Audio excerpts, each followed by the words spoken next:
Bismillahirrahmanirrahim. Bini'matihi tatimmus shalihat. Segala puji bagi Allah Jalla Jalaluh yang karena nikmatnya kebaikan-kebaikan menjadi sempurna. Yang karena rahmatnya niat-niat baik hamba dapat terlaksana. Dan semoga Allah menyempurnakan nikmatnya buat kita agar kita dapat mati dalam kondisi husnul khatimah. Allahumma salli wa sallim ala abdika wa rasulika sayyidina wa maulana Muhammadin wa ala alihi wa ashabihi ajma'in. Ya Allah, semoga salawat dan salam, berkah dan nikmat senantiasa Engkau curahkan untuk hamba kekasih-Mu, untuk baginda Nabi kita Muhammad alaihi salatu wassalam, untuk keluarga beliau, untuk istri-istri beliau, untuk putra-putri beliau, dan untuk seluruh sahabat Nabi. Semoga Allah meridhai kita bersama mereka. Amma ba'd, jamaah rahimakumullah. Tema tentang syukur adalah tema yang tidak akan pernah lekang untuk dikaji dan dibahas. Kenapa? Karena hakikat kehidupan itu adalah antara syukur dan sabar. Dan subhanallah, tatkala Rasul sallallahu alaihi wasallam menyebutkan bahwa kebanyakan penghuni neraka adalah wanita, ternyata masalahnya banyak di antara para istri yang merasa sudah bersyukur, tapi sejatinya dia belum. Mungkin dia bersabar menghadapi kondisi rumah tangganya yang terkadang membuatnya harus meneteskan air mata, membuatnya harus bersimpuh di sisi Allah Azza wa Jal, menghadapi badai yang datang silih berganti. Tapi dalam bab syukur, jangan berbicara wanita, secara umum banyak di antara manusia yang belum bersyukur. Seorang hamba dalam kehidupan dunia ini, sejatinya dia tidak akan pernah lepas dari dua keadaan. Nikmat dari Allah yang terus datang silih berganti, maka kewajibannya adalah bersyukur. Yang kedua, ujian dan musibah yang Allah telah tetapkan, maka kewajibannya adalah bersabar. Barang siapa yang memahami hak Allah dalam nikmat, lalu dia bersyukur, dan dia juga memahami kewajiban dia dalam menghadapi musibah dan ujian, lalu dia bersabar dan tidak berkeluh kesah, maka orang yang seperti ini akan meraih seluruh kebaikan dunia dan akhirat. Kita tuh kalau nggak di atas ya di bawah. Kita tuh kalau nggak lagi sehat, berarti kita sakit. Kita tuh kalau sedang tidak dalam kesusahan dan kesulitan, berarti kita dalam kenikmatan dan kemudahan. Rasulullah sallallahu alaihi wasallam di dalam hadis yang diriwayatkan oleh Al-Imam Muslim, beliau menyampaikan, ajaban li amril mu'min, sungguh menakjubkan, sungguh mengherankan urusan orang beriman. Kenapa? Inna amrahu kullahu lahu khair. Sesungguhnya urusan dia semuanya bagi dia itu baik. Walaysa dzaka li ahadin illa lil mu'min.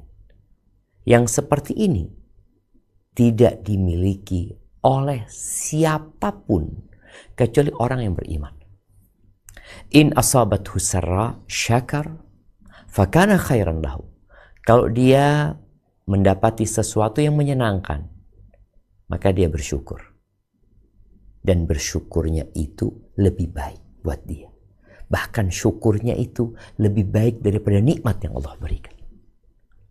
Wa in asabathu dharra, Kalau dia ditimpa sesuatu yang tidak menyenangkan, sabar, maka dia bersabar. Fakana khairan lahu, maka kondisi itu baik buat dia.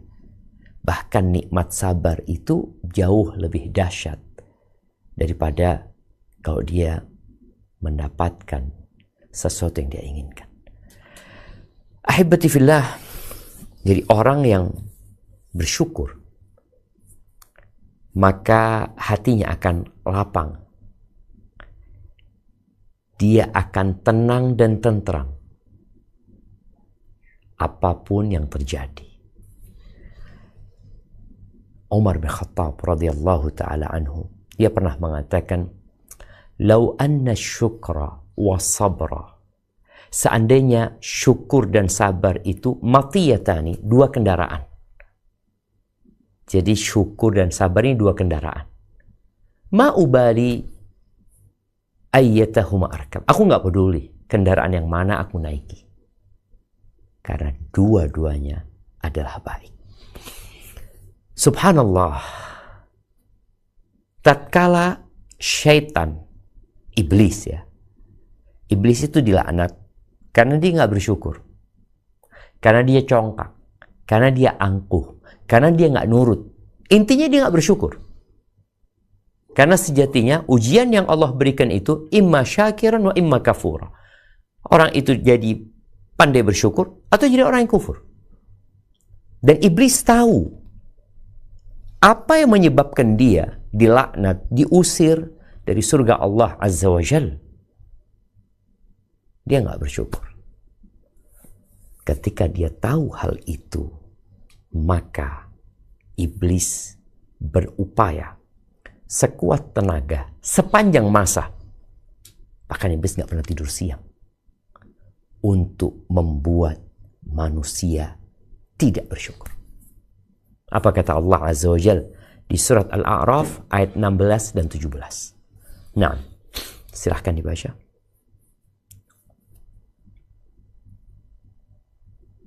A'udzu billahi minasy syaithanir rajim. Bismillahirrahmanirrahim. Qala fabima aghwaytani la'aq'udanna lahum siratakal mustaqim. Coba dibaca lagi. Aghwaytaninya panjang. Aghwaytani. Nah. Qala fabima aghwaytani la'aq'udanna lahum siratakal mustaqim. Ahsanti. Iblis menjawab, karena engkau telah menghukum saya tersesat, saya benar-benar akan menghalang-halangi mereka dari jalan engkau yang lurus. Tsumma la'atiyannahum min baini aydihim wa min khalfihim wa an aymanihim wa an syama'ilihim wala tajidu aktsarahum syakirin. Kemudian saya akan mendatangi mereka dari muka dan dari belakang mereka, dari kanan dan dari kiri mereka, dan engkau tidak akan mendapati kebanyakan mereka bersyukur taat. Barakallahu fiik. Ini menjadi poin utama, menjadi target paling besar dari iblis alaihi laknatullah. Dia akan mendatangi manusia dari arah depan, dari arah belakang, dari kanan dan kiri. Jadi 4 penjuru angin itu iblis senantiasa akan datang membisikkan berbagai macam hal. Poinnya, engkau akan mendapati kebanyakan mereka tidak bersyukur. Dalam kurung disebutkan taat. Karena iblis tidak bersyukur. Dia tidak taat. Dan dia tahu akibat dari tidak bersyukurnya dia kepada Allah Azza wa Jalla. Dan karena iblis mengatakan itu, kedudukan syukur ini ternyata tidak mudah untuk diraih. Kalau kita berbicara tadi kondisi manusia antara sabar dan syukur, ya udah mau gimana lagi kalau dapat nikmat syukur, dapat musibah bersabar. Ini mudah untuk diucapkan. Namun ternyata secara hakikat, tema yang kita bahas hari ini, benarkah kita sudah bersyukur? Kebanyakan kita merasa sudah bersyukur. Apa kata Allah Azza wa Jalla di surat Saba ayat 13? Nah. Bismillahirrahmanirrahim. Ya'maluna lahu ma yasha'u min mahariba wa tamathila wa jifanin kal jawab wa qudurir rasiyat ya'malu ala Dawuda syukra wa qalilum min ibadiyas syakur.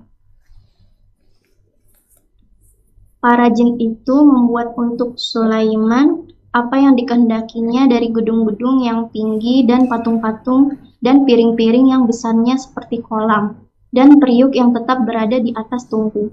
Bekerjalah hai keluarga Daud untuk bersyukur kepada Allah, dan sedikit sekali dari hamba-hambaku yang berterima kasih. Allahu Akbar. Allah sebutkan nikmatnya yang Allah berikan kepada Nabi Sulaiman dan keluarga Nabi Daud secara umum. Lalu Allah berpesan, i'malu ala Dawud syukur. Kalian beramallah sebagai bentuk syukur kalian atas nikmat yang Allah berikan. Lalu Allah membuat sebuah pernyataan yang seharusnya membuat kita bersungguh-sungguh berjuang dalam meraih maqam syukur ini. Wa qalilun min ibadiyas syakur. Sedikit dari hamba-hambaku yang pandai berterima kasih. Kita pandai mengeluh. Manusia pandai menceritakan kesusahan dan kesulitan. Tapi tatkala dia mendapatkan nikmat, terkadang dia lupa. Ahibati fillah, ketika ada seorang sahabat yang merupakan salah satu ulama dari generasi sahabat Rasul sallallahu alaihi wasallam yang bernama Mu'ad bin Jabal. Rasulullah sallallahu alaihi wasallam memegang tangannya Mu'ad, menggandengnya, lalu berkata, "Ya Mu'ad, wallahi inni uhibbuka." Wahai Mu'ad, demi Allah, aku mencintaimu. Kemudian Nabi SAW mengatakan, "Usika ya Mu'ad." Ini menjadi sebuah metode yang harus dicontoh oleh umat. Jadi sebelum kita memberikan koreksi, maka jalin dulu koneksi. Jadi koneksi sebelum koreksi. Nabi SAW mengatakan, "Demi Allah, aku mencintaimu wahai Mu'ad." Ini menjalin koneksi agar orang yang mau dikasih tahu itu hatinya terbuka dan telah tersambung dengan kita. Baru setelah itu Nabi Muhammad SAW berkata, "La tada'anna fi duburi kulli salatin an taqula." Jangan pernah engkau tinggalkan di penghujung setiap salat untuk berdoa mengatakan, "Allahumma a'inni ala dzikrika wa syukrika wa husni ibadatik." Ya Allah, bantulah aku. Ini ulamanya para sahabat. Disuruh berdoa, memohon bantuan kepada Allah Azza wa Jalla. Apakah bantuan dalam mengurusin rumah tangga? Apakah bantuan dalam mengelola sebuah usaha? Apakah bantuan meminta bantuan kepada Allah agar dipermudah urusan ekonomi? Ternyata tidak. Meminta bantuan kepada Allah agar senantiasa mengingat Allah. Yang kedua, bersyukur kepada Allah dan beribadah yang baik kepada Allah. Allah Azza wa Jalla mengatakan, "Fadhkuruni adzkurkum washkuruli wala takfurun." Ingatlah kalian kepada aku akan ingat sama kalian. Bersyukurlah kalian kepada aku, jangan kufur. Tapi ternyata untuk mencapai maqam syukur itu kita membutuhkan pertolongan dan bantuan Allah Azza wa Jalla. Maka doa yang baru saja kita dengar jangan hanya dibaca tanpa pemaknaan dan penghayatan. Karena Allah Jalla Jalaluh tidak mengabulkan doa yang bersumber dari hati yang lalai dan lengah. Ahibati fillah, bagaimana Rasulullah Sallallahu Alaihi Wasallam memberikan contoh kepada hambanya, kepada kita, yang mungkin sebagian kita sudah merasa baik. Sebagian kita sudah merasa bersyukur kepada Allah. Buktinya dia sholat malam. Dia menunaikan zakat. Dia berpuasa di bulan Ramadan. Ditambahi puasa Senin Kamis. Kemudian dia banyak bersedekah dan membantu fakir miskin. Coba kita lihat Rasul SAW. Bagaimana beliau hendak mencapai maqam syukur. Dalam riwayat Imam Bukhari dan Muslim dari Al-Mughirah bin Syu'bah radhiyallahu anhu qala qama Rasulullah sallallahu alaihi wasallam hatta warimat qadama. Rasulullah sallallahu alaihi wasallam salat malam sampai bengkak kaki. Sampai bengkak. Sebagian kita bengkak kakinya karena asam urat. Kebanyakan makan. Bengkak kakinya mungkin karena berolahraga yang berlebihan. Ini Rasulullah SAW bengkak kakinya karena berdiri panjang dalam sholat. Lalu para sahabat mengatakan, "Qad ghafarallahu laka ma taqaddama min dzambika wa ma ta'akhkhar." Bukankah Allah sudah mengampuni dosa-dosamu yang lalu dan yang akan datang? Artinya udah selesai. Lalu beliau alaihi salatu wasallam menjawab mengatakan, "Afala akun abdan syakur." Apa enggak sepantasnya aku menjadi hamba yang pandai bersyukur kepada Allah SWT. Beliau kalau bicara rumah beliau nggak pernah direnovasi sejak beliau hijrah. Bicara ekonomi sulit. Ya naik turun. Tapi seringkali beliau di rumahnya nggak ada makanan. Ketika beliau mendapatkan rizki, beliau langsung bersyukur. Beliau ketika haji tidak menyembelih 1 ekor domba. Seharusnya orang yang berhaji itu, yang hajinya tamattu atau hajinya qiran, ya cukup. Dia motong 1 itu cukup. Menyembelih 1 ekor domba atau kambing itu cukup. Tapi Nabi alaihi salatu wasallam mengorbankan 100 ekor onta. Afala akun abdan syakura. Apa tidak sepantasnya aku menjadi hamba yang pandai bersyukur? Ahibati fillah, nikmat yang Allah berikan kepada kita itu bukan sekedar untuk dinikmati.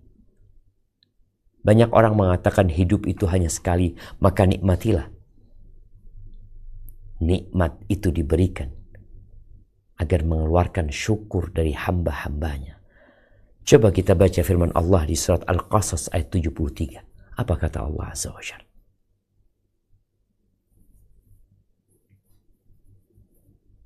Bismillahirrahmanirrahim.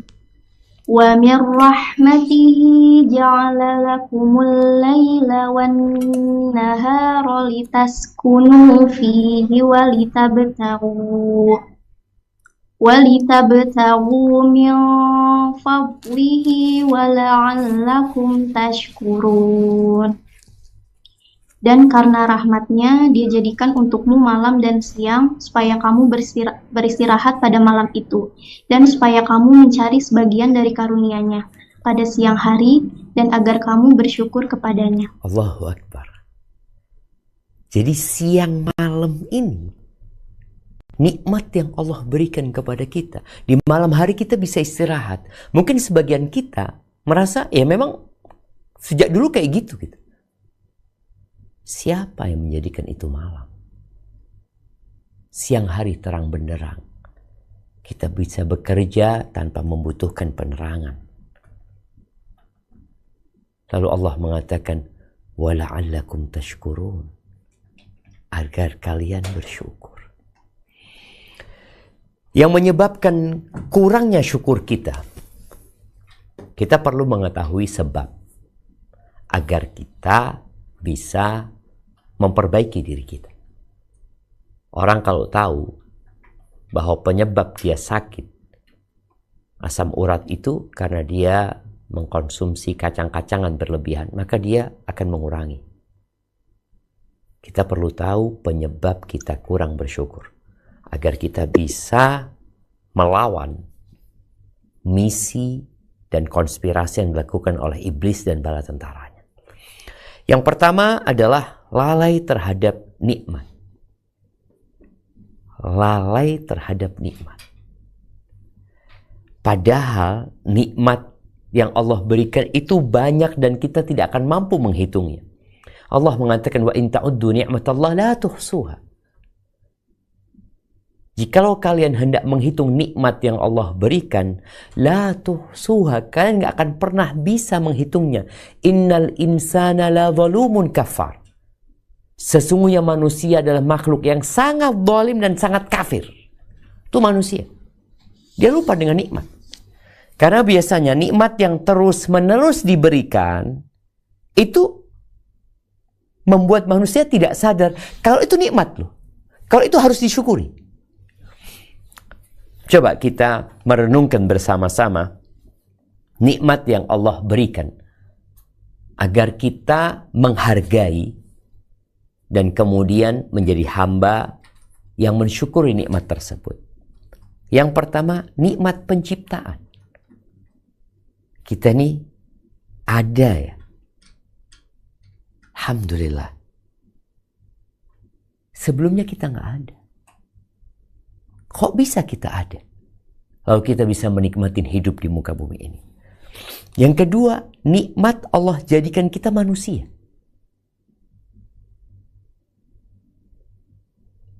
Manusia yang terhormat, manusia yang dimuliakan, dan Allah tidak menjadikan kita binatang.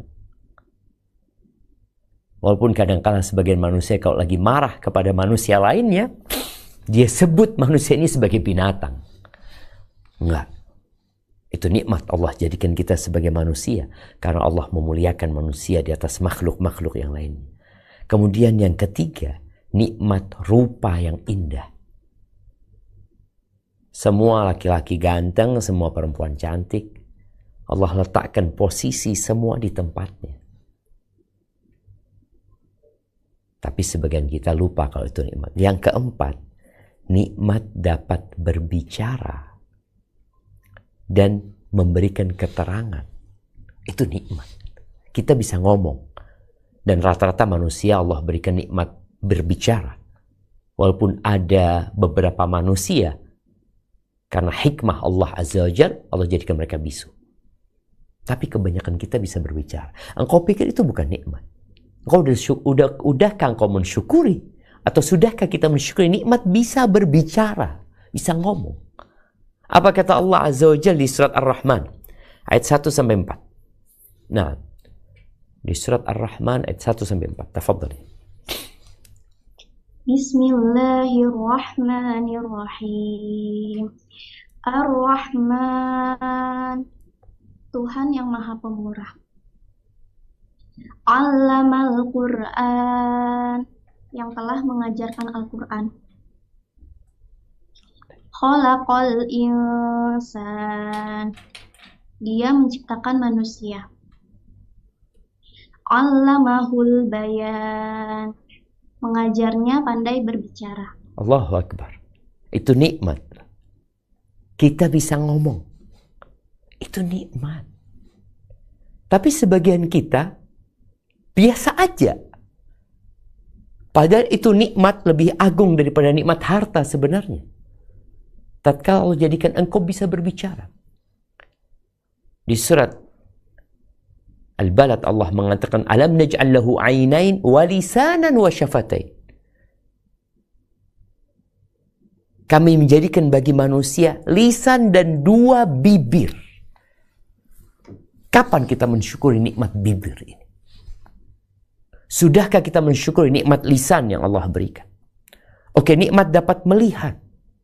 Kita memandang, melihat. Dari sejak lahir sampai hari ini. Kecuali mungkin ada beberapa gelintir orang yang Allah jadikan mereka buta. Tapi yang Allah jadikan bisa melihat. Sudahkah kita mensyukuri nikmat melihat? Nikmat dapat mendengar? Kita dapat berbicara, memandang dan mendengar? Engkau pikir itu bukan nikmat? Engkau pikir itu nggak harus disyukurin? Apa kata Allah Azza wa Jalla di surat An-Nahl ayat 78? Allah berfirman, "Na'am."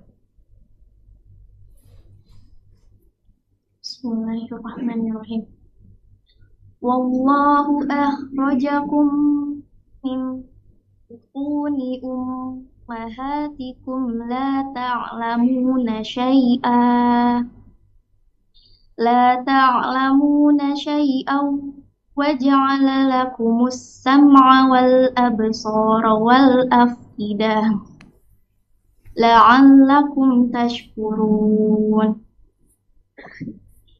Dan Allah mengeluarkan kamu dari perut ibumu dalam keadaan tidak mengetahui sesuatu pun.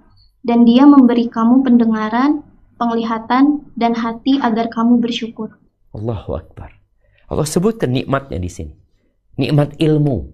Kita nggak ngerti apa-apa keluar dari perut ibunda kita. Lalu kita bisa tahu. Kemudian kita bisa mendengar. Kita dapat melihat. Dan Allah jadikan buat kita hati yang dengannya kita dapat berpikir, merenungkan dan menghayati. Supaya apa? La'allakum tashkurun. Agar kalian bersyukur. Sudahkah kita mensyukuri nikmat ilmu? Nikmat pendengaran? Nikmat penglihatan?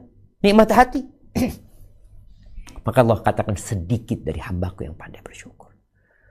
Kemudian nikmat bergerak. Imma kita berjalan, tangan kita bisa bergerak, kaki kita bisa melangkah, kita bisa duduk, kita bisa berdiri. Apakah engkau pikir itu bukan nikmat yang harus disyukuri? Atau sebagian kita akhirnya tatkala mendapatkan musibah, dia lupa dengan semua nikmat yang tadi kita bicarakan. Bahkan dia merasa seperti orang yang paling sulit hidupnya. Kenapa bisa seperti itu? Dia lupa. Lalai dengan nikmat yang Allah berikan. Taib, nikmat rasa. Kita bisa merasakan manis, pahit, kecut, asin, hambar. Ingat ketika COVID-19. Tatkala sebagian kita mengkonsumsi apapun rasanya sama. Mungkin sebagian orang dia makan, Ustaz, ana cuma makan nasi sama garam. Oke, engkau melihat nasi sama garam. Rasanya gimana? Asin. Engkau bisa merasakan asin, itu nikmat dari Allah Azza wa Jalla. Dan berapa tahun digunakan nikmat rasa itu. Dan kita belum mensyukuri. Kita tidak menganggapnya nikmat. Biasa aja. Dan kemudian nikmat bagaimana Allah tundukkan binatang-binatang. Allah tundukkan bumi ini untuk kita. Untuk manusia. Kalau bicara binatang, sayur-sayuran, ikan, itu Allah tundukkan untuk menjadi nikmat buat manusia. Mungkin sebagian orang ketika dia makan ikan, ya Allah, ikan teri kecil ya. Di ikan itu ada banyak nikmat. Dari mulai engkau bisa melihat itu ikan teri. Engkau bisa ngomong ikannya teri. Kemudian engkau rasakan ada asin.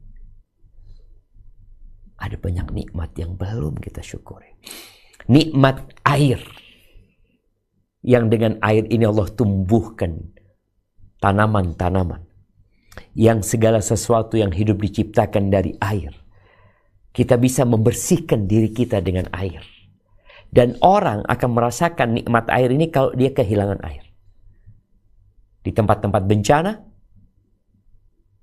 ketika banjir, dia nggak bisa menggunakan air bersih, dia akan tahu ternyata air itu nikmat. Nah, dan Allah bisa jadikan air itu asin kalau Allah berkehendak.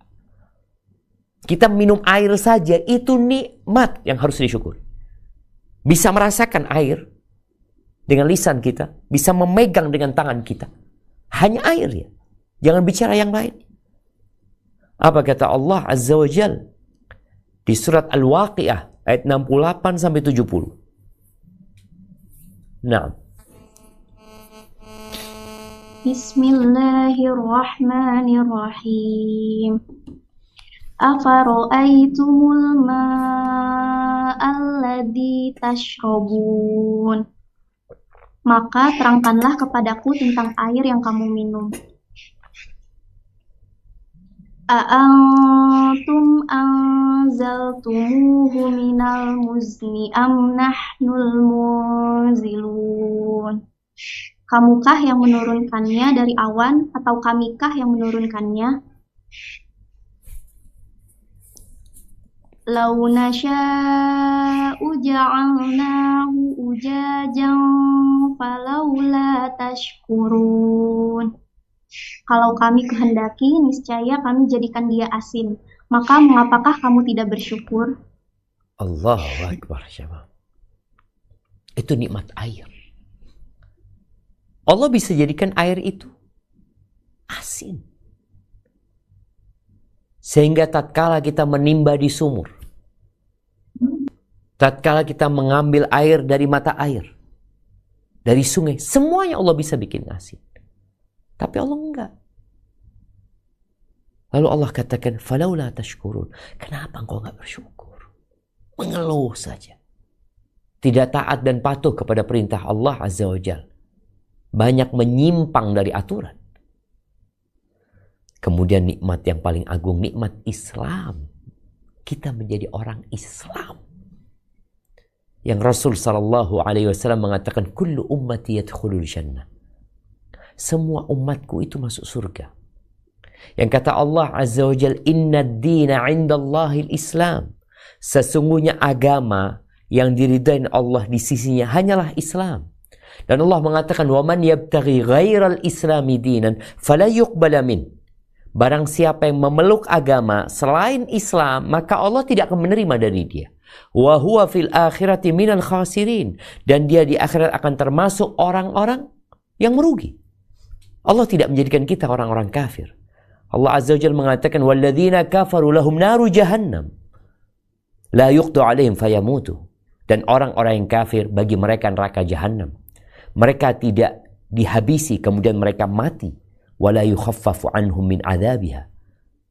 Dan tidak akan ada peringanan untuk azab mereka. Kadzalika najzi kulla kafur. Begitulah kami memberikan balasan kepada orang-orang yang kafur, yang kufur, yang tidak mensyukuri nikmat Allah Azza wa Jalla. Nikmat jadi orang Islam. Di saat kita melihat dari 8 miliar manusia, hanya 2 miliar yang Islam. Tapi dari 2 miliar juga masih banyak yang belum pandai bersyukur. Tapi bicara nikmat lain, nikmat sehat, nikmat afiah, nikmat harta, nikmat anak yang dikasih anak.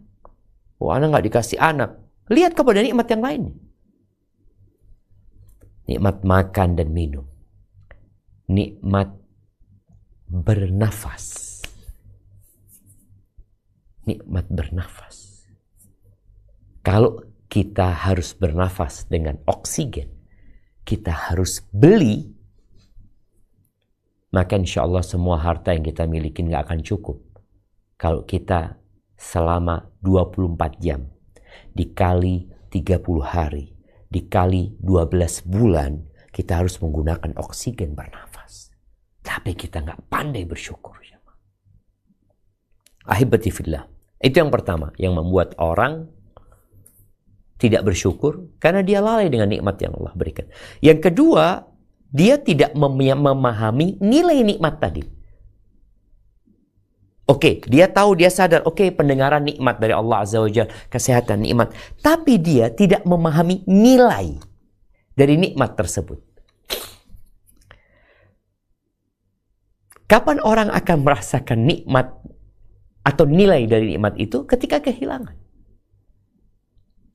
Hasan al-Basri mengatakan, Man lam yara lillahi alaihi ni'mah. Barang siapa yang tidak memandang bahwa Allah memberikan kepada dia nikmat, kecuali makan dan minum, maka ilmu dia sangat dangkal sekali. Kok yang kau lihat nikmat itu hanya harta? Ahibati fillah. Disebutkan ada seorang yang datang kepada Yunus bin Ubaid. Dia mengeluhkan kesulitan ekonomi. Dan kalau kita melihat masalah ekonomi menjadi masalah yang dialami oleh banyak orang. Apalagi sejak harga BBM atau sebagian BBM itu naik. Ya. Ini orang mengeluh kepada Yunus bin Ubaid dengan kesulitan urusan ekonomi. Lalu Yunus ingin mengingatkan orang ini dengan nilai nikmat yang ada pada dirinya. Dia mengatakan, ayasurruka bibasarika hadzal ladzi tubsir bihi 100,000 dirham. Apakah engkau mau matamu itu diganti, matamu dua ini diganti dengan 100,000 dirham? 100,000 dirham. 100,000 dirham ini 10.000 dinar ya. Jadi kira-kira 40 kilo. 10.000. Nah, 42 kilo setengah emas. Engkau mau kedua matamu diganti, anggap 200 miliar. Dua mata. Maka kata, la, fabiyadika, tanganmu, dua tanganmu nih. Engkau nggak punya dua tangan tapi punya uang 200 miliar. La, kata dia, fabirijlaika, dengan kedua kakimu dah. Kalau engkau matamu tetap ngelihat, tanganmu nggak mau juga, kakimu. Engkau nggak bisa jalan kaki, nggak punya kaki. Tapi punya uang 200 miliar. La. Lalu Yunus mengatakan, Ara indaka mi'inal uluf wa anta tashkul hajah. Aku melihat engkau memiliki ratusan ribu dirham, tapi engkau mengeluh tentang kondisimu. Maka orang harus diingatkan dengan nilai nikmat yang Allah berikan. La in syakartum la azidannakum. Kalau kalian bersyukur, Allah akan tambahin. Kita masalahnya nggak bersyukur. Sulit, berat, susah. Hidupmu gak pernah dapat nikmat engkau. Jantung tuh. Itu tadi Yunus berbicara yang kelihatan. Belum berbicara tentang jantung yang berdetak. Berbicara tentang ginjal yang berfungsi di saat ada orang-orang harus cuci darah. Kemudian yang ketiga yang membuat orang itu tidak pandai bersyukur, selalu melihat kepada milik orang lain. Memandang kepada milik orang lain. Yang akhirnya timbul iri di hatinya. Tidak ridha dengan takdir ilahi. Meremehkan nikmat yang ada pada diri. Maka kita kalau sering melihat status orang lain, kehidupan orang lain, harta orang lain, wajah orang lain. Ya Allah, putihnya dia. Udah, engkau pikir nikmat Allah cuma putih itu. Ketika kau melihat kepada kulitmu, ya Allah, aku ternyata coklat. Maka dia tidak bersyukur. Subhanallah jemaah. Nabi SAW menyuruh kita kalau mau memandang, pandanglah kepada yang di bawah. Kemudian yang keempat, banyak di antara manusia tidak pandai bersyukur karena dia lupa dengan masa lalu. Kalau kita melihat perjalanan hidup kebanyakan orang itu yang sukses sekarang ini nggak langsung sukses. Seringkali Anda ketemu dengan orang kaya, lalu Anda tanya sama dia, gimana ceritanya antum bisa seperti ini? Ya Allah, saat dulu Ana jadi kurir, Ustaz, ngantar barang. Dulu Ana jadi kuli di Tanah Abang, angkat barang. Dulu dia mulai menceritakan bagaimana kesulitan yang dia alami. Sampai kemudian dia sukses. Ketika sukses, dia bangkrut umpamanya. Dia kehilangan uang 10 miliar. Tapi masih ada 20 miliar. Namun dia mengeluh, ini loh, engkau dulu 1 juta nggak punya. Susah hidup. Ingat cerita Nabi Muhammad SAW tentang 3 orang dari kalangan Bani Israel. Yang satu botak, yang satu kena penyakit kulit, yang satu buta. Kemudian Allah berikan apa yang mereka inginkan. Allah bikin mereka sembuh dari semua penyakit mereka. Allah berikan harta kepada mereka. Lalu datanglah kepada yang dulu rambutnya rusak. Orang minta-minta karena dia punya harta banyak, tapi nggak dikasih. Lalu diingatkan sama orang ini malaikat yang Allah kirimkan ya. Bukankah engkau dulu botak gitu? Rusak rambut tuh. Engkau nggak punya apa-apa. Dia mau, enggak, aku ini dari dulu kayak gini. Aku mewarisi ini dari nenek moyangku. Ini lupa dengan masa lalu. Yang satu juga, yang kulitnya rusak, Allah berikan kulit yang indah. Lalu diingatkan, aku memohon kepadamu dengan nama Allah yang telah memberikan kepadamu kulit yang indah dan harta yang berlimpah. Mintalah 1 sapi atau onta. Oh, nggak ada, banyak hak-hak yang harus dikeluarkan. Lalu diingatkan, tunggu. Aku kayaknya kenal sama engkau. Bukankah engkau dulu itu yang rusak kulitmu? Engkau miskin. Oh enggak, aku memang kayak gini dari dulu. Dan aku mewarisi harta dari nenek moyangku. Berbeda dengan yang buta. Ketika diminta, dia mengatakan, iya, aku dulu buta. Aku dulu gak punya apa-apa. Silahkan engkau ambil semaumu. Aku tidak akan menuntutmu atas apa yang kau ambil hari ini. Di sini orang lupa bersyukur, tidak pandai bersyukur karena dia melupakan masa lalu dia. Anak kalau cerita bagaimana ketika anak jadi mahasiswa, ya, anak ingat, ya Allah dulu nggak punya apa-apa, makan pun susah. Dan hampir semua manusia fase hidupnya dari 0. Kemudian naik. Ingat dengan waktu 0. Engkau akan mengatakan, Alhamdulillah. Engkau akan banyak berbagi. Engkau akan banyak mengamalkan perintah Allah Azza wa Jalla. Kemudian, supaya kita jadi hamba yang pandai bersyukur, lihatlah kepada yang di bawah kita. Selain tadi yang sudah kita bahas, kemudian mulai mengingat-ingat, duduk merenungkan nikmat yang Allah berikan. Coba engkau hitung, dan kau tidak akan pernah dapat menghitungnya. Kemudian berdoa, memohon kepada Allah agar dijadikan hamba yang bersyukur. Lalu membaca cerita orang-orang yang pandai bersyukur. Bagaimana sih mereka bersyukur? Agar engkau terinspirasi untuk dapat bersyukur.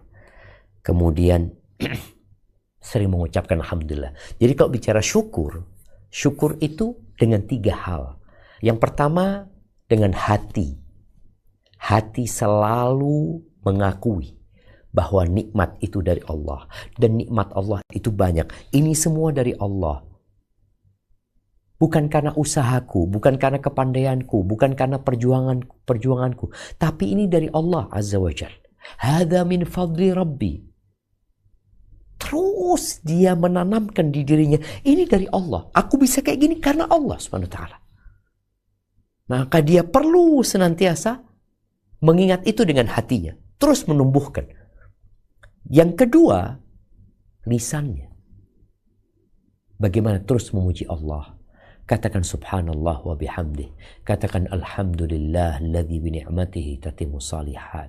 Katakan alhamdulillahi ala kulli hal. Dalam kondisi susah pun kau mengatakan alhamdulillah ala kulli hal. Kenapa? Banyak nikmat Allah. Banyak. Oke, aku kena musibah ini, tapi banyak nikmat Allah Azza wa Jalla. Oleh karena itu pernah kita bahas bahwasanya makom sabar itu ketika menghadapi musibah, sabar, ridho, ya syukur juga nantinya. Karena tetap dalam musibah ada hikmah dan nikmat dari Allah Azza wa Jalla. Kemudian yang ketiga, gunakan raga kita. Nikmat yang Allah berikan. Kalau itu harta, kalau itu kedudukan, kalau itu jabatan, kalau itu nama baik. Untuk mencari keridhaan Allah Subhanahu wa taala. Di tubuh kita ini ada 360 sendi. Dan setiap sendi itu ada sedekahnya. Ada syukurnya. Jadi kalau kita harus bayar, nggak cukup harta kita untuk membayar sendi-sendi itu. Orang yang lututnya bermasalah harus ganti mangkok lututnya, harus disuntik, harus seperti itu, baru sendi lututnya. Belum jari-jarinya. Ada orang yang mungkin terkena stroke, kemudian dia tidak bisa lagi menggerakkan sendi-sendi itu.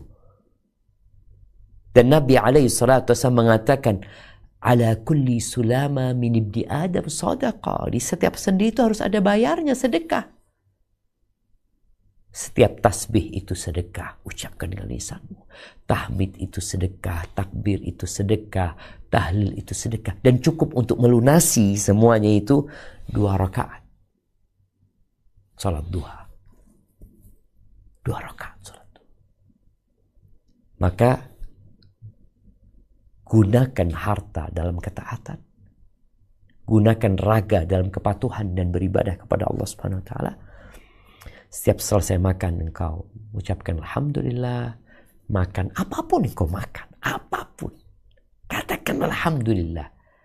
Alladzi at'amani hada wa razaqanihi min ghairi haulin minni wala quwwah. Ini doa kalau selesai makan, segala puji bagi Allah yang telah memberiku makanan ini dan memberikan rizki kepadaku tanpa ada daya dan upaya dari aku. Arti murni dari Allah Subhanahu wa taala. Kemudian qanaah ya, dengan apa yang Allah rizkikan. Dalam sebuah hadis Nabi SAW berkata kepada Abu Hurairah, kun qani'an takun ashkaran nas. Jadilah engkau orang yang qanaah, yang menerima, yang puas dengan apa yang Allah berikan. Engkau akan menjadi orang yang paling bersyukur. Qanaah. Tapi kalau kita dikasih 1 terus ingin 2, ingin 3, ingin 4, terus nggak pernah puas dengan apa yang Allah berikan, maka engkau tidak akan pandai bersyukur. Dan usahakan setiap pagi dan petang kita membaca zikir pagi dan petang bersama artinya. Dan sebentar lagi kita akan masuk ke bulan Dzulhijjah. Yang punya kelebihan harta, berangkatlah haji. Oh, saya sudah haji. Berangkat lagi, nggak apa-apa. Kalau ada kelebihan harta. Ana ingat dengan kisah seseorang dari, Ana lupa Madiun atau Kediri. Ketika Ana tanya dia berapa kali berangkat haji, dia katakan 3 kali. Masya Allah, Ana ngomong. Semuanya plus, kata dia semuanya plus ya. Dulu daftar, sekarang berangkat tahun itu juga.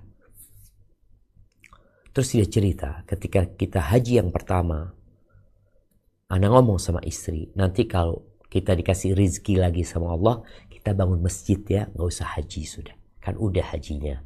Akhirnya mereka bangun masjid. Pulang dapat rezeki, bangun masjid. Selesai bangun masjid, Allah kasih rezeki lagi. Dia daftar haji lagi. Lalu berangkat haji. Yang kedua. Kemudian dia ngomong sama istrinya, nanti kalau kita dikasih rezeki, jalan di kampung kita aspal ya. Kesian masyarakat di kampung itu. Kata istrinya, iya. Dan alhamdulillah pulang dari haji kedua, dia dapat rezeki dari Allah. Dia aspal jalan di kampung itu. Kemudian kata dia, Allah kasih rezeki lagi. Mereka berangkat yang ketiga. Itu salah satu bentuk kita mensyukuri nikmat yang Allah berikan. Dan kurban. Tidak semua berangkat haji karena kuotanya terbatas. Tapi yang punya kelebihan harta, dia masih bisa merasakan apa yang dirasakan jemaah haji. Salah satunya dia berkurban. Usahakan ketika engkau berkurban yang maksimal. Tadi kita ingat Nabi SAW 100 ekor onta. Engkau dikasih rezeki berapa sama Allah. Dan ingat, perhitungan apa yang kita keluarkan itu persentase. Persentase. Nabi SAW punya 1 ekor kambing, ya itu yang dipotong. Punya 100 ekor, itu yang dipotong. Dan kita punya harta berapa? Usahakan berkorban yang paling istimewa. Dan Allah sejatinya tidak menerima darah dan dagingnya. Tapi yang Allah terima ketakwaan kita. Dan itu salah satu bentuk syukur kepada Allah Azza wa Jalla. Barakallahu fiik. Itu yang dapat Anda sampaikan, kurang lebihnya mohon maaf. Semoga memotivasi kita untuk menjadi hamba yang bersyukur kepada Allah Subhanahu wa taala, dan teruslah berdoa, Allahumma a'inna ala dzikrika wa syukrika wa husni ibadati. Mungkin kita masuk ke sesi tanya jawab. Anda kembalikan ke moderator. Jazakillah khair. Jazakallah khair Ustaz atas ilmu yang telah diberikan, dan Afwan izin untuk membacakan pertanyaan pertama yang masuk. Bismillah, semoga Ustadz selalu dalam lindungan Allah. Amin ya rabbal alamin. Ustadz, awal menikah saat ada cobaan, saya masih melihat lebih banyak yang bisa disyukuri dengan kuat dengan adanya suami. Namun setelah beberapa tahun dan cobaan datang juga dari suami, saya merasa berat untuk bersyukur meski juga tidak berani untuk komplain pada Allah. Saya merasa saat zikir alhamdulillah lebih jadi kewajiban. Apakah merasa terpaksa menerima karena tidak ada pilihan? Namun juga tidak komplain kepada Allah, bisa dianggap bersyukur meskipun sedikit. Ini satu lagi yang juga serupa Ustadz. Ada yang mengatakan bahwa setiap kita zikir dengan alhamdulillah, maka sebaiknya kita selalu mengingat-ingat setiap satu alhamdulillah itu terkait dengan nikmat yang telah kita rasakan. Kadang-kadang kita dengan waktu yang terbatas hanya langsung berzikir, kita memahami apa yang kita ucapkan, namun kita tidak mengingat-ingat satu demi satu apa yang telah Allah berikan. Apakah itu juga bisa diterima, Ustaz? Barakallahu fiik. Naam, ahibbati fillah. Apabila kita memandang hidup ini dengan kacamata yang sempit, maka akhirnya kita akan merasa banyak musibah dan lupa dengan nikmat. Tadi kita berusaha untuk menyebutkan satu persatu beberapa nikmat ya. Beberapa nikmat yang Allah berikan. Bisa berbicara, bisa mendengar, bisa melihat, bisa duduk, bisa nulis pertanyaan, bisa ngikutin kajian. Itu nikmat. Kalau dikatakan komplain sama Allah Azza wa Jalla, Allah kasih banyak. Dan yang kita berikan kepada Allah sedikit. Engkau mau komplain gimana? Jadi orang kalau dikasih kerjaan banyak, dikasih gaji sedikit, pantas komplain. Contoh nih, dikasih gaji 1 bulan 10 juta. Tapi kerjanya 24 jam. Nggak boleh pulang ke rumah. Nah, ini gimana gitu loh. Aku punya keluarga, aku butuh istirahat, aku butuh terus. Dia akan sebutkan banyak hal. Artinya nggak pantas gaji segitu. Tapi ini Allah kasih ama kita banyak. Dan balasan kita sedikit. Maka nggak ada yang masuk surga dengan amalannya. Terus dikatakan kita mau komplain sama Allah Subhanahu wa ta'ala. Nikmat Allah lebih banyak daripada musibah. Tapi intinya tadi, hidup kita itu antara nikmat dan musibah. Semua manusia. Dan bukan hanya dirimu. Kalau tadi katakan aku mau komplain sama Allah, gimana gitu ya. Lu apa yang kau hendak komplainkan kepada Allah? Sedangkan Allah maha baik sama engkau. Boleh jadi engkau melihat kepada orang lain. Bicara suami, engkau melihat kepada kekurangannya. Sehingga engkau akan hidup susah. Apakah dikatakan engkau bersyukur? Allah mengatakan, wa qalilun min ibadiyas syakur. Sedikit dari hambaku yang pandai bersyukur. Sedikit. Artinya kebanyakan kita mengeluh. Padahal Allah udah kasih banyak. Nabi Ayub. Nabi. Bagaimana Allah ambil semua hartanya. Allah matikan semua anaknya. Ditambah lagi nama baik beliau. Ya, namanya orang habis kaya raya, habis banyak anaknya, kemudian jatuh miskin, dikasih penyakit sama Allah Azza wa Jal. Akan semakin berat ujian itu. Orang kalau dari kecil miskin ya biasa. Tapi orang kaya jatuh miskin ini perlu dikasihani. Ini Nabi Ayub alaihissalam. Apa doanya? Wa ayyuba idnada rabbahu anni massaniya dhurr wa anta arhamur rahimin. Dia mengatakan aku nih ditimpa sesuatu, disentuh oleh penyakit, oleh satu hal yang membahayakan. Dan engkau yang paling pengasih di antara semua yang mengasihi. Ketika kita memandang kepada nikmat Allah Azza wa Jal, lalu kita memandang kepada orang-orang yang susah hidupnya, yang ada di bawah kita, dan kita memandang kepada amal soleh kita yang masih sedikit, plus dosa-dosa yang terus kita lakukan, maka kita akan mengatakan, ya arhamar rahimin, irhamna. Minta maaf ya Allah. Allahumma innaka afuun tuhibbul afwa fa'fu anni. Belum lagi di musibah tadi ada penghapusan dosa. Ada nikmat di situ. Ada pengangkatan derajat dalam musibah yang menimpamu. Terus engkau merasa, ya Allah kok berat banget ini itu. Ya, semua akan berat kalau kita emban sendiri. Tapi kalau kita serahkan sama Allah, jadi ringan. Apa kata Nabi Ya'qub alaihi salam? Innama ashku bathi wa huzni ila Allah. Aku mengeluhkan kesulitan, kesusahan, kecemasanku kepada Allah. Jadi itu yang harus dilakukan. Adapun tadi berkaitan dengan apakah setiap kita mengatakan alhamdulillah kita perlu mengingat nikmat Allah? Iya, karena nikmat Allah banyak. Kalau engkau mengatakan alhamdulillah segala puji bagi Allah hanya sekedar kewajiban, engkau akan dapat pahala. Jadi kita mengatakan alhamdulillah tanpa kita memahaminya pun tetap dapat pahala. Tapi kalau kita mengatakan alhamdulillah dengan penuh penghayatan dan pemaknaan akan segala puji bagi Allah. Ya Allah, engkau maha baik sama aku ya Allah. Banyak nikmat, alhamdulillah, alhamdulillah, alhamdulillah, alhamdulillah. Terus kita ucapkan hal itu. Walaupun kadangkala di awal itu kita belum menyatu zikirnya dengan hati. Karena zikir itu amalan lisan. Hati ini memikirkan dan merenungkan isi dari zikir tersebut. Nanti lama-kelamaan akan nyambung dan menyatu dengan hati. Dan semoga kita lebih mensyukuri nikmat yang Allah berikan. Hadza wallahu a'lam bissawab. Naam. Jazakallah khair Ustaz. Pertanyaan berikutnya Ustaz. Nah. Assalamualaikum warahmatullahi wabarakatuh. Waalaikumsalam warahmatullahi wabarakatuh. Ustadz, alhamdulillah saya diberkati dengan 3 orang anak.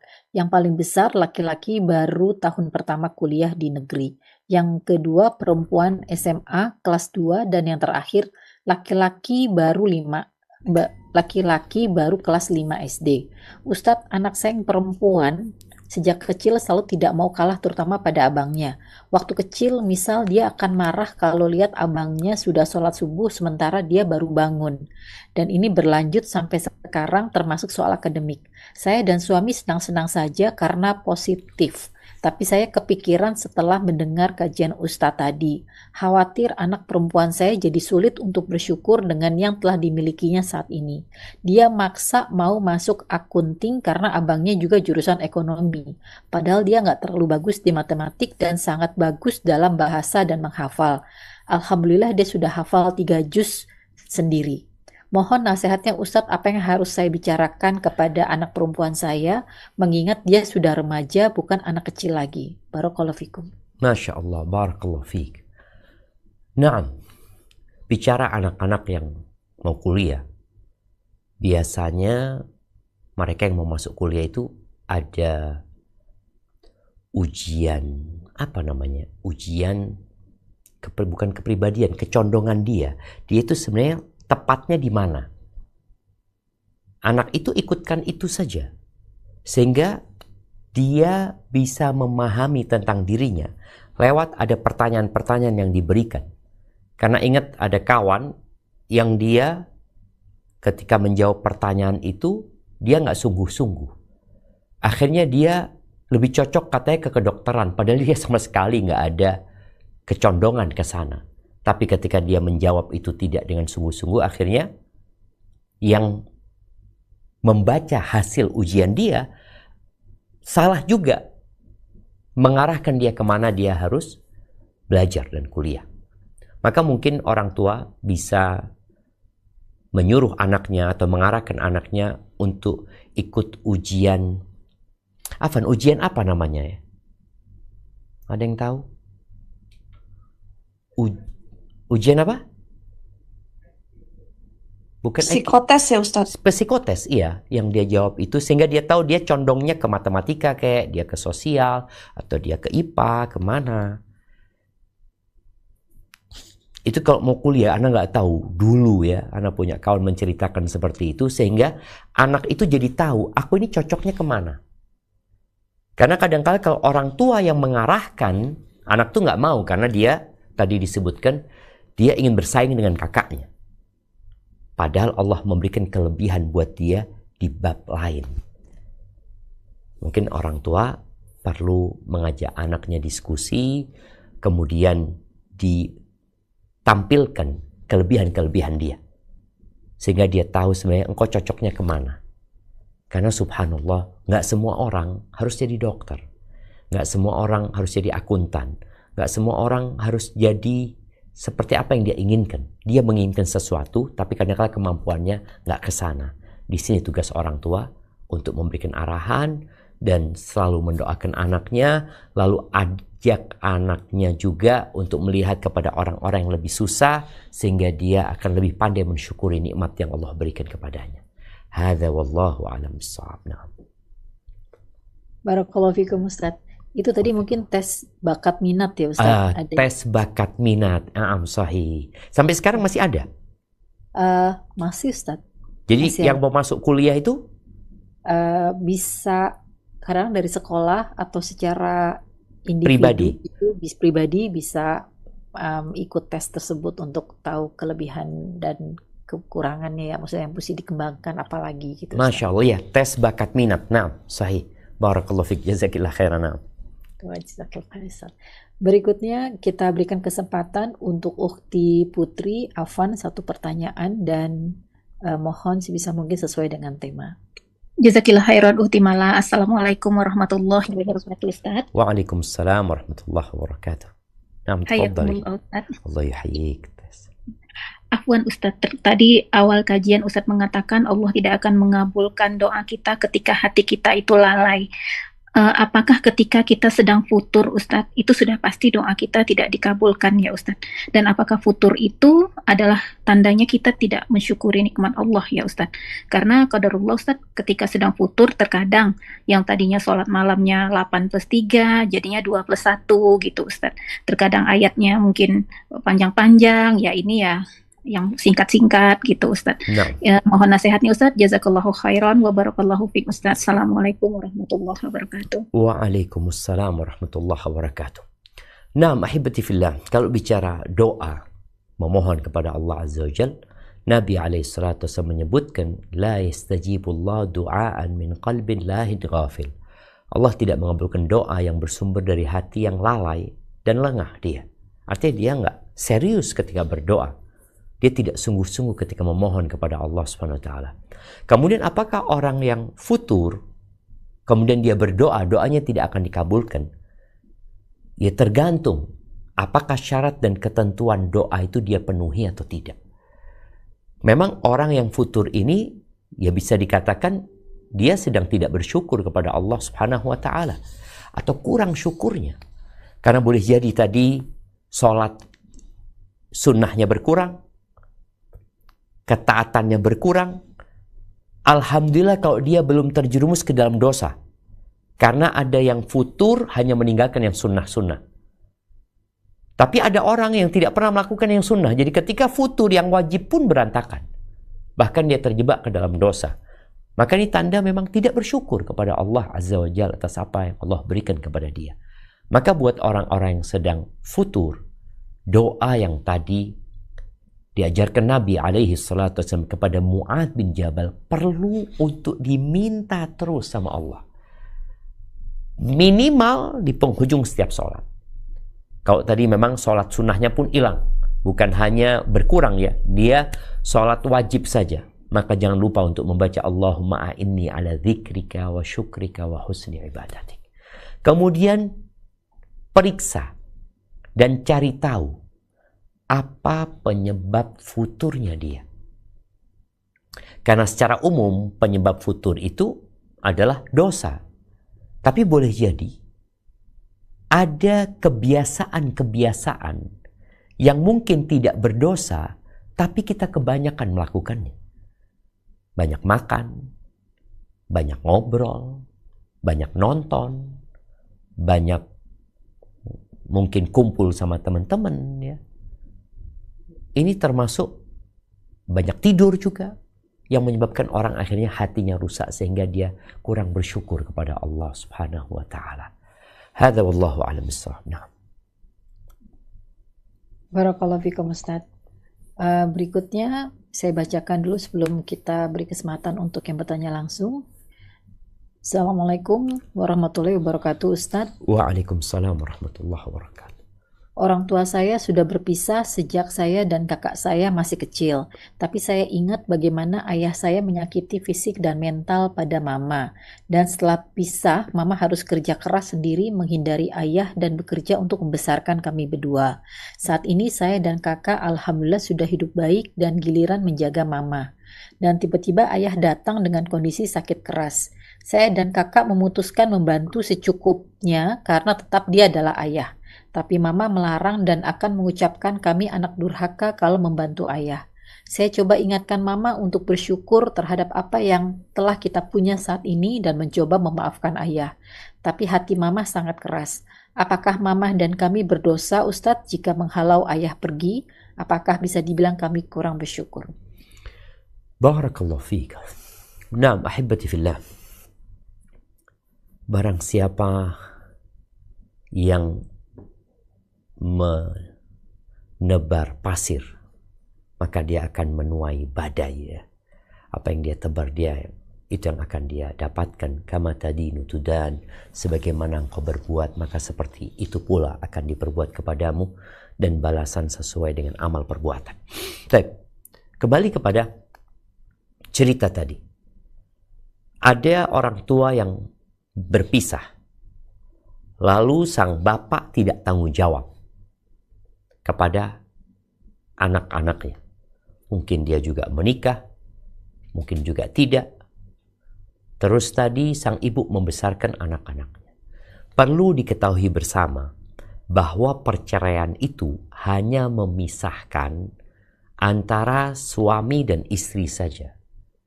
Tapi hubungan ukhuwah Islamiyah tidak putus. Kemudian hubungan anak sama orang tuanya tetap. Itu anak anak ibunya dan anak bapaknya. Bapaknya bertanggung jawab full seharusnya memberikan nafkah kepada anak-anaknya. Apa yang harus dilakukan sekarang? Karena sang ibu sakit hati. Sedangkan sang anak punya kewajiban berbakti kepada ibundanya dan juga berbakti kepada ayahandanya. Dan dia harus lebih berbakti kepada ibunya, baru ayahnya. Maka dalam kondisi seperti ini, berusaha dia tetap berbakti kepada keduanya tanpa menyakiti salah satunya. Alhamdulillah dua anaknya memahami kewajiban tersebut. Hanya saja mereka memiliki ibu yang tidak mau menerima hal itu karena kezaliman yang pernah dilakukan oleh mantan suaminya. Maka silahkan ayahnya mungkin diletakkan. Kalau tadi kan sepertinya ditaruh di rumah yang sama, padahal mereka sudah bukan suami istri. Maka letakkan ayahnya di tempat lain. Kalau perlu ada pembantu, dikasih pembantu yang merawat ayah tanpa ibu tahu. Tanpa ibu harus tahu. Karena kalau ibu tahu hanya akan menambah kebencian nanti antara ibu sama anak-anaknya. Jadi kadangkala kita berbakti itu nggak harus salah satu orang tua kita tahu. Berusaha kita berbuat baik sama ayah kita, walaupun dia pernah melakukan kezaliman. Karena kewajiban anak berbakti kepada orang tuanya bukan kalau orang tuanya baik saja, tapi dalam kondisi orang tuanya kafir pun menyuruh kepada kekufuran, tetap kita berusaha untuk berbakti kepadanya. Maka nasihat anak, berusaha untuk berbakti tanpa diketahui oleh ibu. Hadza wallahu a'lam bissawab. Jazakallah khair Ustaz. Berikutnya tafadholi untuk Ukhti Ani. Afwan, satu pertanyaan dan sesuai dengan tema. Syukron Ukhti. Assalamualaikum Ustadz. Waalaikumsalam warahmatullahi wabarakatuh. Tafadhali. Afwan Ustadz, izin bertanya. Suami saya saat ini sedang bekerja di perusahaan Islami dengan pemiliknya kebetulan salaf dan lingkungan kerja dan laki-laki semua. Namun gajinya qadarullah pas-pasan Ustadz dengan pengeluaran kami. Tapi saat ini suami saya sedang ditawarkan di pekerjaan dengan gaji hampir 2 kali lipat Ustadz, tanpa melamar pekerjaan ya Ustadz. Jadi tahu-tahu ditawarin gitu. Nah, sejujurnya kami berat untuk melepas perusahaan yang sekarang gitu. Namun karena kami memiliki banyak hajat seperti ingin melunasi hutang-hutang riba, umroh, birrul walidain, dan menyekolahkan anak di sekolah yang agamanya bagus Ustadz, dan bisa sedekah juga ke beberapa orang gitu Ustadz. Bagaimana menurut pandangan Ustadz dengan keputusan yang harus kami ambil? Apakah suami saya harus mengambil pekerjaan ini atau tetap di perusahaan yang lama gitu? Pekerjaan ini, maksudnya pekerjaan yang ditawarkan ini, apakah akan menjaga keimanan dan ketakwaan suami? Nah, betul Ustadz. Akan. Karena di perusahaan yang baru ini bukan lingkungan Islam gitu Ustadz, karena ada perempuannya juga gitu. Siap. Menurut Barakallahu fiik. Bukan Ustadz, jazakallahu khair. Ahibati fillah, berkaitan dengan memilih dua pekerjaan tadi. Jadi kalau pekerjaan ini dua-duanya sama-sama halal, sama-sama diperbolehkan, maka dia lihat sisi yang lainnya. Sisi lain tadi gaji mungkin oke, gaji ini lebih besar, ini lebih kecil. Jadi perlu membuat sebuah pertimbangan, perbandingan sekarang. Maka nasihat anak kepada yang bertanya tadi, tulislah apa kelebihan bekerja di tempat ini dan apa bahaya bekerja di tempat ini atau kekurangan bekerja di tempat ini. Jadi nanti dibandingkan positif dan negatifnya. Baru nanti engkau bisa menetapkan kayaknya bertahan di sini atau pindah. Karena terkadang kita itu pada saat membandingkan nggak apple to apple. Sehingga kita mikir, oh ini kayaknya gajinya bagus, ini itu macam. Oke, dari sisi itu. Tapi nanti akan ada yang dikorbankan. Boleh jadi gajinya lebih banyak dan rencana tadi ingin bersedekah, ingin ini dan itu, bubar. Ketika tidak diberkahin sama Allah SWT. Karena ada satu dan hal lain yang mungkin bertentangan dengan syariat. Maka nasihat ana, silahkan membuat perbandingan antara, apalagi sekarang ada AI, ada ChatGPT, tinggal kita tuliskan di sana, kemudian dia akan membuat perbandingan, lalu silahkan musyawarah sama suami, setelah itu sholat istikharah, minta pilihan sama Allah SWT. Tapi kalau ternyata di tempat kerja yang gajinya pas-pasan tadi, itu lebih aman untuk keimanan, untuk ketakwaan. Dan insya Allah gaji yang sedikit itu Allah berkahi. Tinggal bagaimana mencari income dengan cara yang lain. Cara memperbanyak istighfar, memohon ampun kepada Allah Subhanahu wa taala, memperbanyak sholat malam, terus kita cari jalan lain. Tidak harus dengan bekerja saja. Mungkin itu nasihat ana, sehingga nanti baru bisa mengambil keputusan. Hadza wallahu a'lam bissawab. Nah. Jazakallahu khair Ustaz. Pertanyaan berikutnya Ustaz. Naam, tafadhali. Bismillah, Ustadz, Alhamdulillah kami mendapatkan rezeki dagang cukup besar. Namun kami alokasikan semua untuk menutup hutang kami yang riba dan non-riba dan membiayai pendidikan anak. Dan hanya sangat sedikit rasanya untuk bersedekah. Kami agak was-was kurang bersyukur pada rezeki yang Allah berikan. Mohon nasihatnya Ustadz. Dan afwan Ustadz, ini ada yang serupa, yaitu izin bertanya Ustadz tentang tidak berkurban karena mau bayar kuliah. Apakah termasuk kurang bersyukur Ustadz? Masya Allah, barakallahu fiik. Naam, ahibati fillah. Kita perlu belajar yang namanya fikih prioritas. Ada wajib, ada sunnah. Sunnah pun ada sunnah yang muakkadah, yang ditekankan, ada yang tidak ditekankan. Maka seorang muslim tatkala dia mempelajari hal itu, dia akan menjadi hamba yang bersyukur kepada Allah Azza wa Jalla tatkala dia menjalankan tugas-tugas yang wajib dia lakukan. Umpamanya tadi, dia nggak bisa sedekah karena uang yang dia milikin itu digunakan untuk membiayai anak-anaknya yang sedang sekolah atau melunasi utang-utangnya. Dia bersedih hati karena tidak bisa bersedekah. Kalau engkau punya niat bersedekah dan benar niatmu tulus lillahi ta'ala, lalu engkau tidak bisa bersedekah, tetap ditulis pahala sedekah untuk dirimu. Dia nggak bisa sedekah karena uangnya nggak ada, habis. Kemudian kalau tadi dikatakan orang ini punya kewajiban membayar tanggungan. Anaknya harus kuliah, anaknya harus sekolah. Gimana kalau dia kurban, akhirnya anaknya nggak bayar sekolah. Padahal jadi kewajiban orang tua untuk melunasi SPP anaknya. Maka lebih baik engkau lunasi yang menjadi kewajibanmu. Jadi hendaklah setiap orang itu memahami mana yang wajib, mana yang sunnah. Dalam sunnah pun tadi ada sunnah yang ditekankan, ada sunnah yang biasa aja. Sehingga seorang muslim proporsional dan profesional ketika dia menjalani tugasnya sebagai hamba Allah Jalla Jalaluh. Jangan sampai engkau bersedekah kepada orang lain, anakmu yang menjadi kewajibanmu ternyata nggak dikasih nafkah, atau istri nggak dikasih nafkah. Terus kadang-kala kita bantu orang lain, tetangga kita lupakan. Hada wallahu a'lam bissawab. Barakallahu fiik Ustaz. Apakah masih bisa bertanya Ustaz? Siap, mungkin 2-3 pertanyaan lagi. Ini ada pertanyaan, mungkin tidak terlalu relate, tapi mohon bantuannya Ustaz. No. Bismillah, semoga Allah mudahkan pertanyaan ini diloloskan.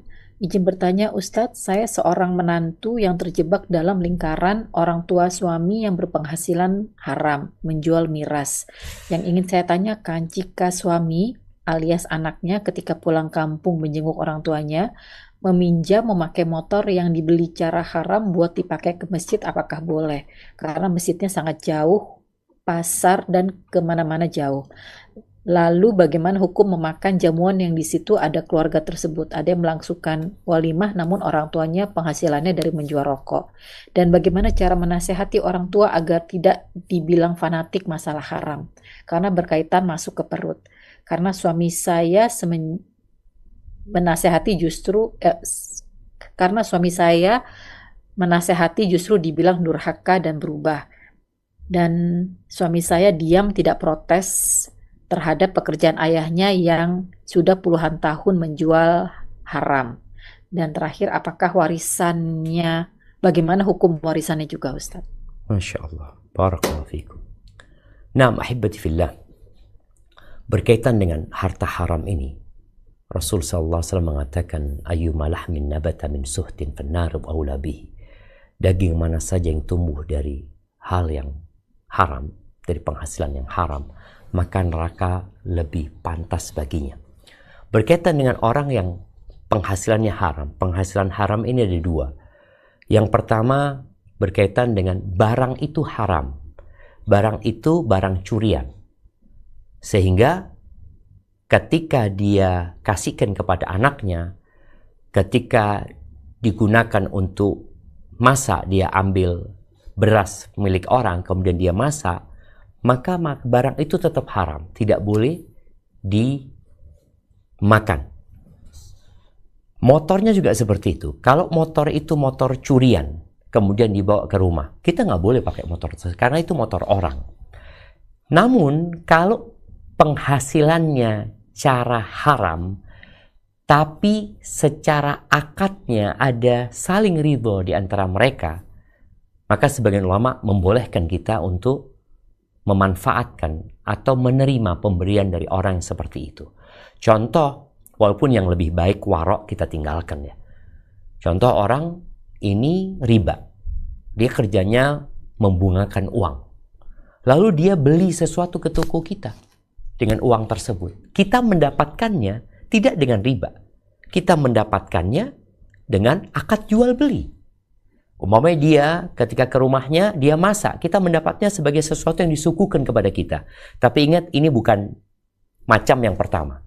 Macam yang kedua tadi, yang sebenarnya jual beli miras ini diharamkan oleh Allah SWT, tapi di situ ada ridho biridho. Dia tidak mengambil harta orang lain dengan cara yang orang itu tidak ridho dengan ketika kita jual beli sama dia. Jadi yang lebih waro adalah meninggalkannya, tapi kalau engkau tidak mungkin menghindari hal tersebut, maka semoga nggak ada masalah. Engkau makan di sana, seperti ketika kita bertamu ke rumah teman yang dia pelaku riba, kemudian dia menyuguhkan makanan, yang lebih hati-hati ya kita tidak mengkonsumsi makanan mereka seperti itu. Hadza wallahu a'lam bishawab. Dan orang tua ketika memberikan nasihat kepadanya, jangan bicara tentang haramnya miras. Dia tahu miras itu haram, tapi sudah menjadi sumber penghasilan dia. Ajalah orang tua ke kuburan untuk mengingat kematian. Ajalah dia untuk mengingat Allah Subhanahu wa taala, menampakkan kepada dia nikmat-nikmat yang Allah berikan, supaya hatinya terbuka dulu, baru setelah itu dikasih nasihat. Hadza wallahu a'lam bishawab. Nah. Jazakallah khair, Ustaz. Pertanyaan berikutnya, Ustaz. Ahsanallahu ilaikum, Ustaz. Semoga Allah selalu memberkahi Ustaz dan keluarga. Allahumma amin. Ustaz, mohon nasihatnya untuk Ana. Saat ini qadarullah wa ma sa'a fa'ala, Ana gagal lagi bayi tabung yang ke-8 kali. Dan sebulan berikutnya Ana baru tahu kalau suami ternyata telah diam-diam menikah siri dengan tetangga dan sedang hamil 4 bulan. Bolehkah Ana berhenti sejenak untuk mengucapkan alhamdulillah dan hanya zikir lainnya sampai Ana bisa ikhlas, ataukah Ana tetap memaksa mengucapkan alhamdulillah dengan hati yang sangat berat saat ini? Mohon nasihatnya, Ustaz. Barakallahu fiik.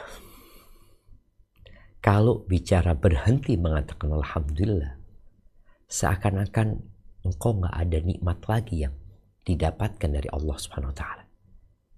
Tadi kita berusaha untuk mengingatkannya. Nikmat yang Allah berikan, nikmat air. Gimana kau tidak mengatakan alhamdulillah? Kau mau berhenti mengatakan alhamdulillah, Allah berikan mata. Allah berikan pendengaran. Allah berikan ginjal. Engkau mungkin belum dikasih anak, tapi Allah berikan banyak nikmat kepadamu. Engkau bisa bernafas. Gimana kau mau berhenti mengatakan alhamdulillah?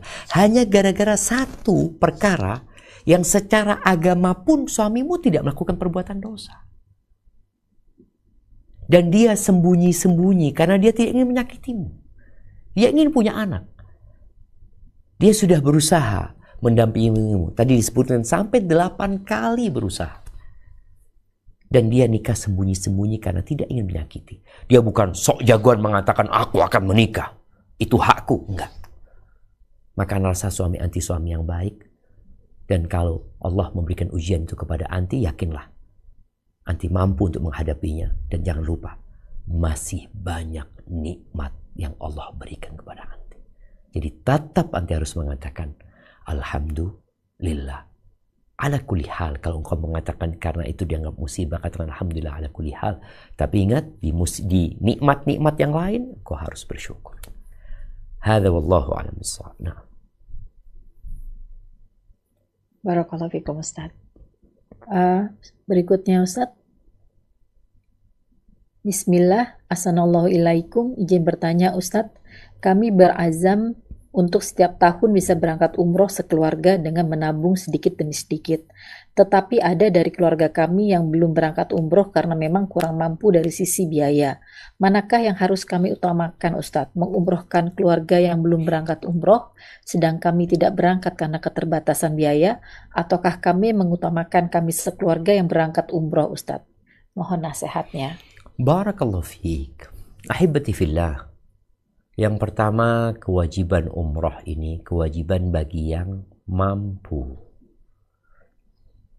Yang tidak mampu nggak wajib. Kalau dikatakan tadi ada keluarga, ada kerabat, mereka belum berangkat umroh, mereka memang nggak mampu. Nggak wajib juga mereka menerima tawaran dari kita. Yuk aku berangkatin umroh ya. Mereka nggak mampu. Mereka nggak wajib terima.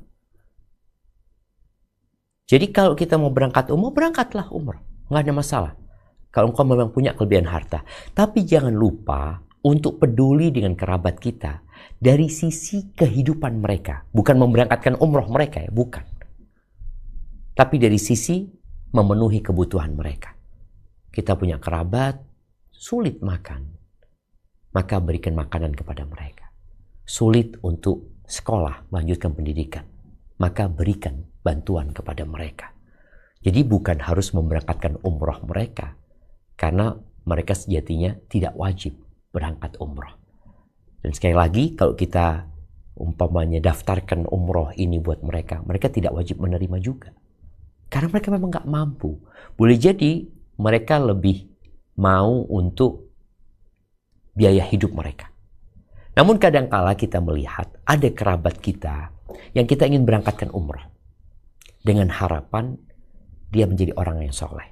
Dengan harapan dia mendapatkan hidayah di sana. Dia bisa berkumpul dengan orang-orang yang baik ya. Maka ini salah satu sarana untuk berbagi hidayah dengan saudara kita. Hadza wallahu a'lam bissawab. Itu yang dapat kita kaji pada kesempatan kali ini, yang benar dari Allah Jalla Jalaluh. Yang salah dari diri anak pribadi, Allah dan Rasulnya terbebaskan dari kesalahan itu.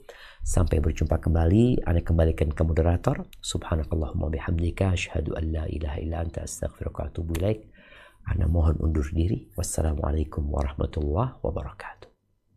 Waalaikumsalam warahmatullahi wabarakatuh Ustaz. Alhamdulillah binikmatihi tatimus sholihat. Jazakallahu khair wa barakallahu fiik Ustaz untuk waktu dan ilmu yang telah diberikan pada kami. Mohon doanya juga Ustadz, insya Allah kami bisa mengamalkan ilmu dari kajian hari ini dan istiqomah. Amin ya Rabbal Alamin. Dan akhwat di Zoom, demikian kajian sisa kali ini. Afwan, tidak semua pertanyaan bisa dibacakan. Jazakumullah khair atas partisipasinya. Jangan lupa untuk bergabung dengan grup kajian sisa di Telegram maupun di WhatsApp. Sampai bertemu di kajian tematik dan rutin sisa berikutnya. Kita tutup kembali dengan doa penutup majelis. Subhanakallahumma wa bihamdika asyhadu an la ilaha illa anta astaghfiruka wa atubu ilaik. Jazakallahu khairan. Mbak Mala, jazakillah khair. Jazakillah khair. Jazakumullah khair. Ukti semua sudah bergabung. Sama-sama. Jadi pamit ya, keluar. Iya, Ukti. Sampai izin di kelas juga Zoom-nya. Assalamualaikum warahmatullahi wabarakatuh. Waalaikumsalam warahmatullahi wabarakatuh. Waalaikumsalam warahmatullahi wabarakatuh.